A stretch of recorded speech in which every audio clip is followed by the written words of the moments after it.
family as a focus for discussion and debate. It's really important, and we're glad that you're in that role.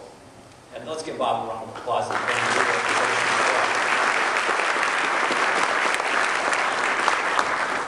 Well, this organization, as you know, is designed to try to educate and raise awareness and mobilize people around family issues. And as Bob mentioned, that can range from economic issues to marriage and life issues, and really all issues affect the family in one way or another. And so I wanted to start with today the notion that as you have a chance to go through this forum, whether it's me or others up here, you're going to be asking, who are these individuals and what do they believe? And importantly, why do they believe it? And of course, policy and the particulars of policy are so important in that regard, but also under the hood of that are the compass settings and the heart and gut connections that people have as to why they're presenting those positions. And not only do they talk about those positions, but that they have experience and results and fortitude in standing up for them and getting them done, whether that be in Iowa or Minnesota as well. And through the efforts that we have through my Freedom First PAC that we have in Iowa and other places across the country, we lend voice and support to candidates and groups who share our views about these family issues and try to get more people elected who share that perspective as well. And I know that many of you have been involved in those efforts, and I want to say thank you for being involved and participating. Now, there's a Minnesota story that I'd like to share. It's a true story, but some of you remember Bill Moyers. He's from Minnesota, and at one time he served as the press secretary for then President Lyndon Baines Johnson. And as the story goes, they were in the cabinet room of the White House.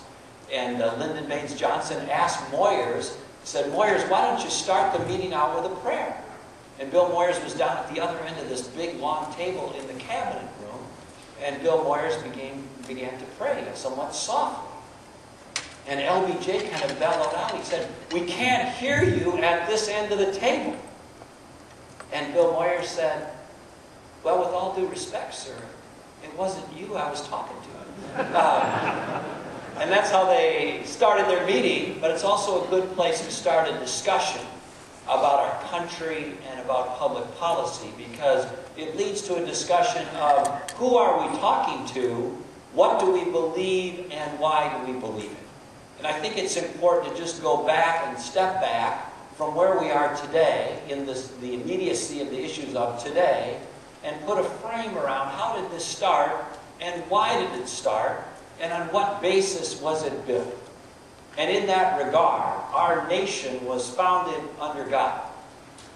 And this isn't just the musings of a politician who comes through Pella, Iowa. But of course, this has been a celebrated tradition and principle and value of our country since its founding, not just in speeches and rhetoric, but embedded in the founding documents of this nation. And there are many, many eloquent examples of this. Of course, they include the Declaration of Independence, which says, "We are endowed by our Creator with certain unalienable rights."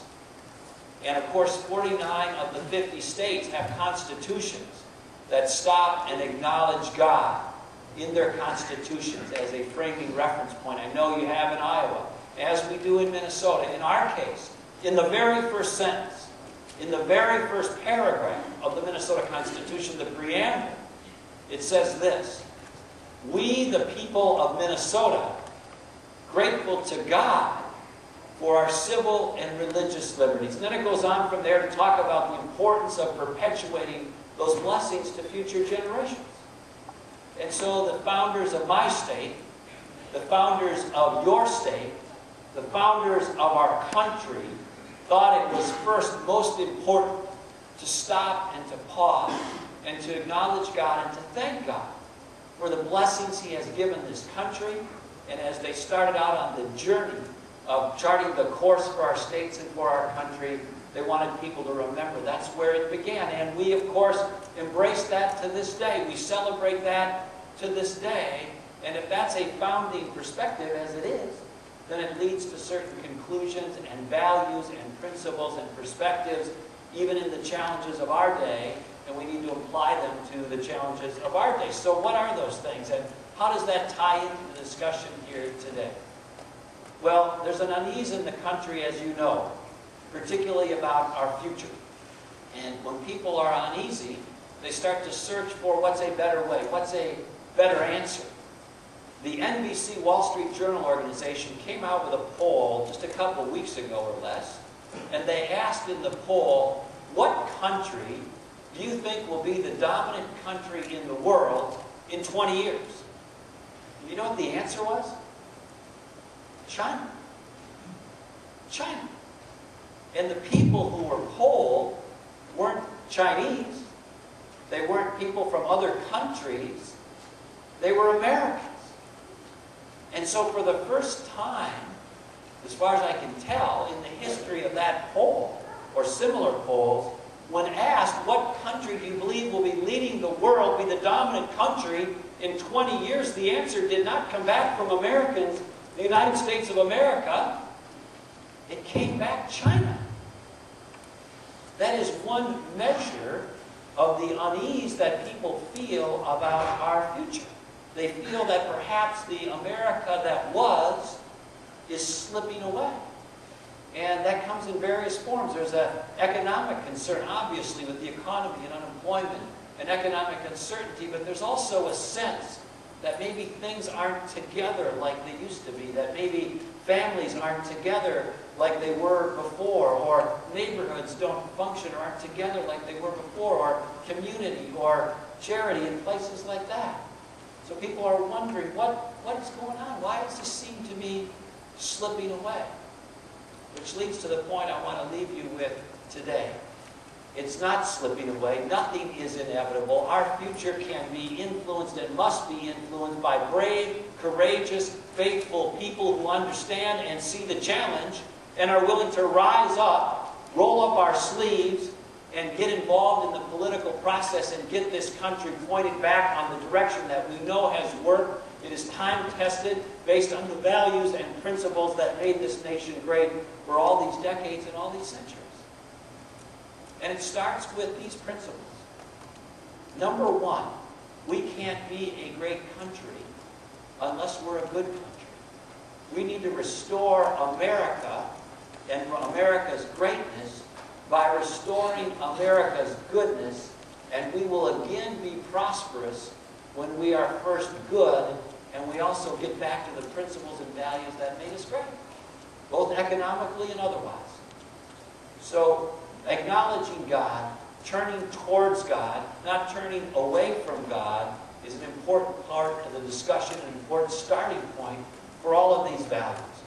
Now, beyond all of that, where does this come from? What can we do about it? Where do we go from here beyond acknowledging God in terms of our public policy? Well, first of all, we have an opportunity as concerned Iowans, concerned Minnesotans, to influence the issues of our time. And of course, as we think about the family, as Bob mentioned, the family is impacted by almost every issue that the leaders of Iowa, the leaders of Minnesota come up with. Starting with, you can't have family life unless you have life. And so respect for life is embraced in our founding documents. It is a cornerstone value of our society. It needs to be a cornerstone policy for our government. As I led Minnesota as governor and majority leader, I was proud to help lead the efforts for the pro-life movement in my state. And we made some very good progress. Now, there's much work yet to be done. But laws will change and court decisions will change when we change hearts and minds. So part of the opportunity and part of the responsibility for people in public service is to reach out and explain why our views are the ones that will be best for Iowa and best for the country. So when I was governor, we proposed and signed into law, just as an example, women's right to know legislation that said if you're considering an abortion, we would like to have a waiting period of at least 24 hours and some information provided to people before they go to the procedure so they could be fully informed. We had a piece of legislation known as the Positive Alternatives to Abortion Act, so we could give individuals in that circumstance another pathway besides abortion as an alternative. We passed legislation relating to the pain that a fetus may experience as the abortion procedure is performed, and other issues as well. And so our pro-life movement in Minnesota, while the cause continues, we're able to make good progress during that time, during my time as governor.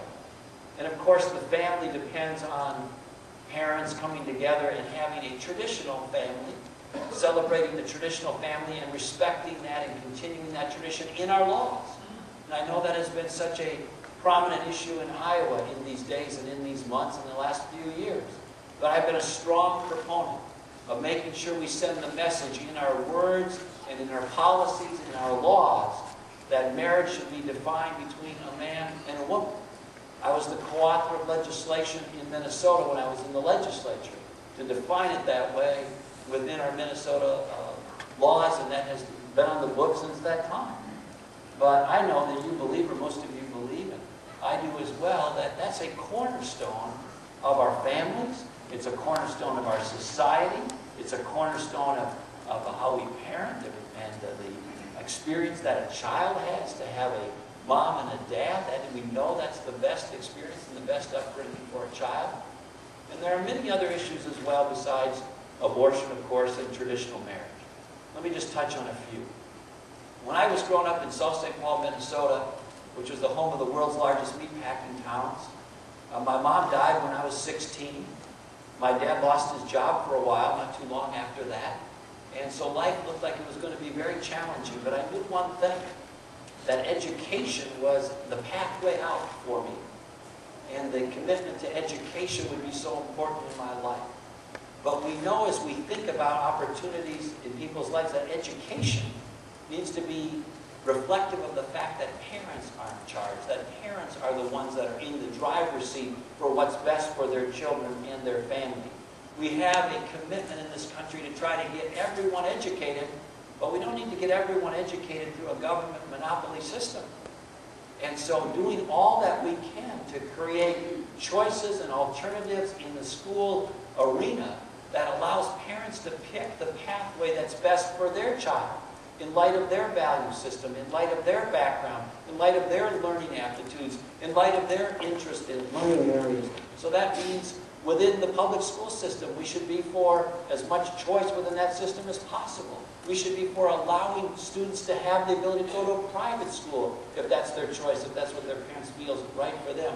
We should offer as much variety and choice as possible in charter schools. We should encourage and applaud our homeschoolers who, of course, do remarkably good work and produce remarkably good results. There's opportunities in online learning. We should push and promote as much school choice and parental control of school choice in a child's education as possible. And then lastly, I want to just discuss with you one other issue, and then we'll leave the rest of the time for questions. And that is the issue of the economy more broadly. Families, of course, are feeling pressured for lots of different reasons. One of which is just the uncertainty and the pressure that comes with needing to make sure that a mom and a dad have the resources necessary to take care of their children. And it's one of the biggest concerns, of course, and biggest worries of parents all across the state and all across the country. But we have a country where the era of being able to just be able to miss the educational rung and still be able to go out and get a decent job at a living wage with benefits has gone by. And so it's so important, as I mentioned a minute ago, that children get educated, but we also have to have this be the kind of state and country where jobs want to grow. The best thing that we can do for our fellow citizens is to provide them economic opportunity so they can have the stability and the confidence and the assurance that they'll be able to take care of their families in a way that they hope for and feel is best for them. So we need to be able to ask and answer the question.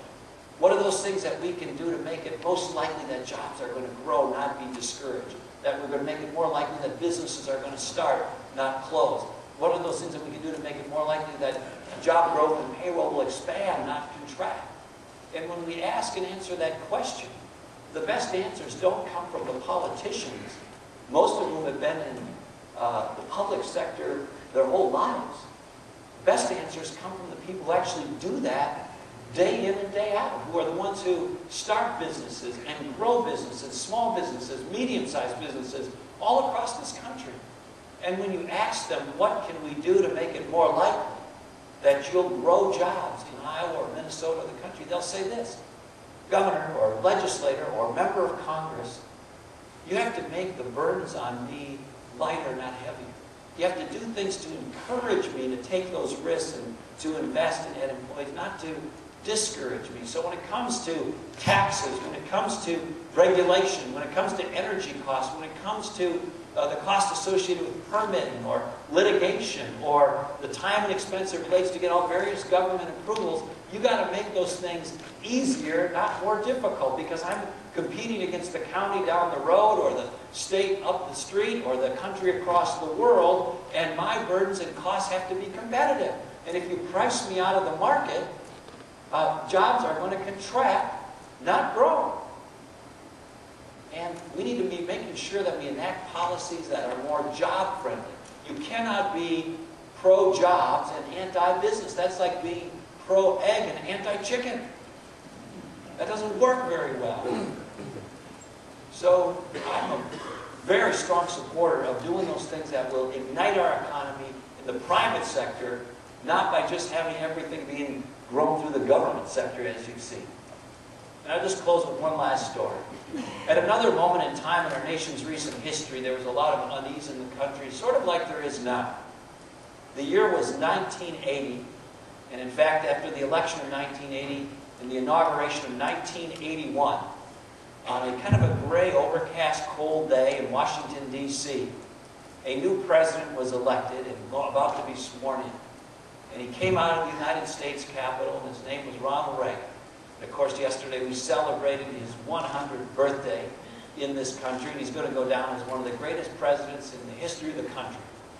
But he came to the podium on that great day to take the oath of office as the President of the United States of America. And he recalled in a later memoir that when he stepped to the podium, he felt as if the clouds had parted a little bit and some sunshine had came down on the podium area. He felt enveloped in kind of a beam of warmth from the sun that hit just in the moment that he was about to be sworn in. And as he turned to take the oath of office, they flipped open the family Bible. His mom, Nell, had it at one time. And he put his hand on the Bible to be sworn in as the President of the United States. And his hand was on the page that contained 2 Chronicles 7:14. And that passage, as you know, I'm sure you're all familiar with it, says, of course, "If my people, who are called by my name, shall humble themselves and pray and seek my face and turn from their wicked ways, then I will hear from heaven, forgive their sins, and heal their land." Now, what a remarkable passage. And by the way, I'm told that Ronald Reagan's mom, Nell, in the margin of that Bible, wrote something to the effect of a great passage for healing the nation. So that was the passage that Ronald Reagan's hand was on or near when he was sworn in as President of the United States. But think about that passage. It doesn't say, those people over there. It says, if my people, people who are called by his name, have a responsibility to be involved. And starting with being humble. It's not always easy in politics to be humble because people get all this activity and commotion, but it starts with that perspective. It also starts with being earnest in our prayers and petitions and, of course, acknowledging God. And to turn towards him and away from other things.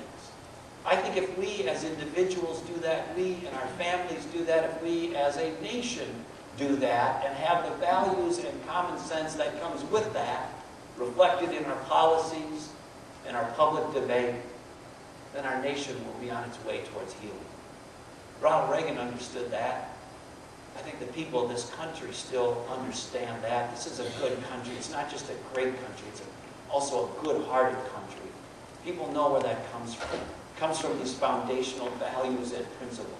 And if we can hang on to them and get back to them, celebrate them and elevate in this moment of time and apply them to the issues of our time, we will get this country back on track to be a great nation with a very bright future. And you're a huge part of that. Thank you for listening today. I look forward to your questions. Thank you very much.